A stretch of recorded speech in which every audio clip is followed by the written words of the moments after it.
చెప్తుండు ముఖ్యమంత్రి, నేను రుణమాఫీ చేసినా అనుకుంటున్నా, నేను రైతు బంద్ వేసినా అనుకుంటున్నా, వేసినో లేదో నాకు తెలియదు, పడ్డదో లేదో నాకు తెలియదు, మరి నువ్వెందుకు పికనికా?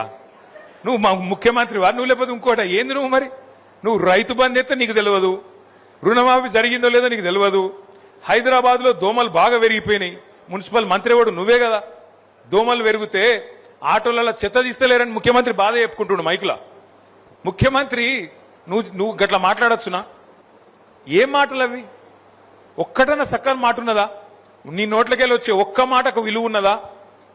గరీబోళ్ళ ఇండ్ల మీద వాడి కూలగొట్టుడే కాకుండా నేను చెప్తున్నాడు ముఖ్యమంత్రి, నేను ఈ చెర్ల ఉన్న ఈ చెర్ల పొంట ఉన్న కొన్ని బిల్డింగ్లను బ్లాక్ చేసిన, వాటికి రిజిస్ట్రేషన్లు బంద్ చేయించినా వాటికి ఇప్పుడు వాల్యూ జీరో ఉన్నది, జీరో వాల్యూ అయిపోయింది అది అని మాట్లాడుతుండు.